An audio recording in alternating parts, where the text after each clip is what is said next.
Good morning. Praise the Lord. கர்த்தர் நல்லவர், அவர் கிருபை என்றும் உள்ளது. உங்கள் அன்பு சகோதரன் காட்வின் மோசஸ் பிரேம எழுப்புதல் ஊழியத்தின் சார்பில் அன்போடு உங்களை வாழ்த்தி ஆசீர்வதிக்கிறேன். இந்த நாள் முழுவதும் தேவனுடைய பிரசன்னம் உங்களோடு கூட இருந்து உங்களை வழி நடத்துவதாக. ஆமென், ஆமென், ஆமென். உன் காரியத்தை வாய்க்க பண்ணும் கர்த்தர் உன்னோடு இருக்கின்றார். உன்னை பேர் சொல்லி அழைக்கும் கர்த்தர் உன்னை கடைசி வரை நடத்தி செல்வார். உன் காரியம் வாய்க்கும் கர்த்தர் நேரத்தில், கர்த்தரால் காரியம் வாய்க்கும். உன் காரியம் வாய்க்கும் கர்த்தர் நேரத்தில், கர்த்தரால் காரியம் வாய்க்கும். உன் நினைவு அவர் நினைவு அல்ல, மேலானதை செய்வார். உன் நினைவு அவர் நினைவு அல்ல,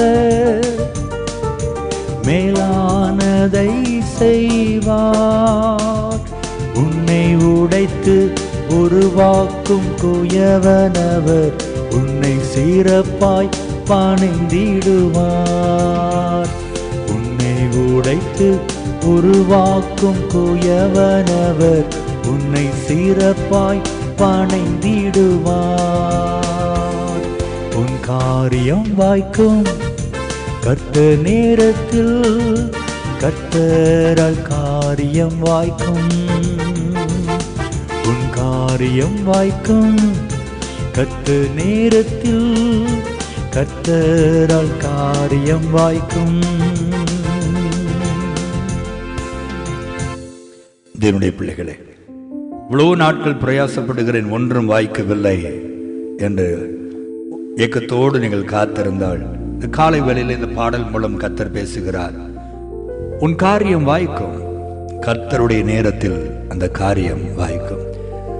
ஆண்டவர் ஒவ்வொன்றுக்கும் ஒரு காலத்தை வைத்திருக்கிறார். எல்லாவற்றையும் அதன் காலத்தில் நேர்த்தியாய் செய்கிறவர்.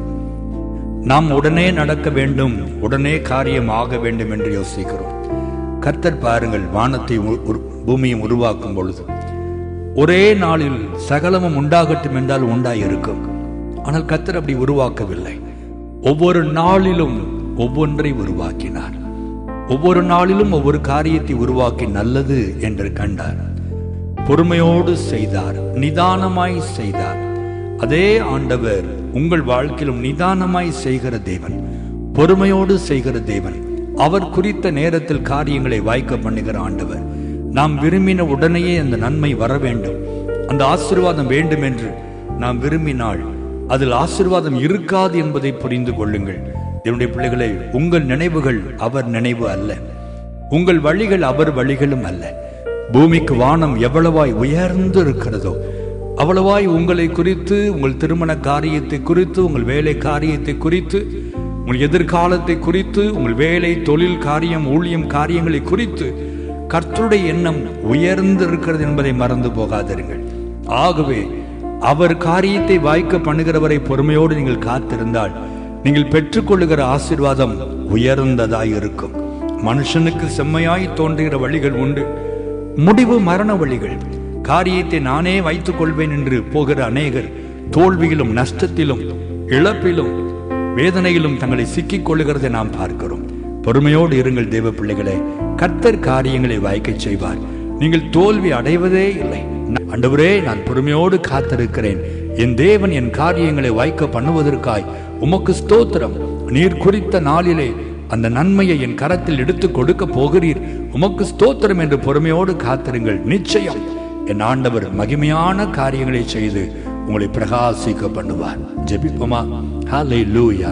எல்லாவற்றையும் அதனதன் காலத்தில் நேர்த்தியாய் செய்கிற எங்கள் அன்பின் தெய்வமே, உடைய அன்பு பிள்ளைகள் யாரெல்லாம் என் காரியம் இன்னும் வாய்க்கவில்லையே, எத்தனை நாட்கள் காத்திருப்பது, எத்தனை நாட்கள் காத்திருப்பது, நானே இந்த காரியத்தை செய்து விடட்டுமா என்று மாம்சத்தில் ஒருவேளை ஆண்டவரை போராடி கொண்டிருக்கலாம். தேவன் இன்றைக்கு உடைய பிள்ளைகளோடு பேசினதற்காய் ஸ்தோத்திரம். கர்த்தர் குறிப்பிட்ட நாளை வைத்திருக்கிறீர். அந்த நாளில் உம்முடைய பிள்ளைகள் காரியத்தை ஆமென் என்றும் ஆமேன் என்றும் நினைப்பதை விட மகிமையாய் பிள்ளைகள் கரத்தில் கொடுக்க போகிறீர். அதற்காக ஸ்தோத்திரம். இயேசுவின் நாமத்தில் கர்த்தருக்கு சித்தமானால் இந்த நாளில் அது அமையும்படி நான் செபிக்கிறேன்ப்பா.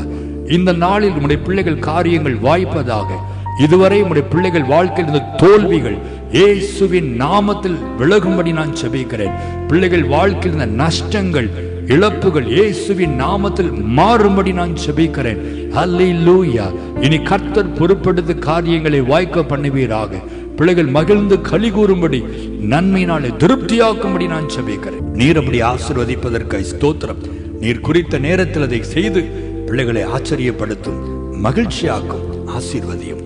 இயேசுவின் நாமத்தில் செபிக்கிறோம் நல்ல பிதாவே. ஆமென், ஆமென், ஆமென்.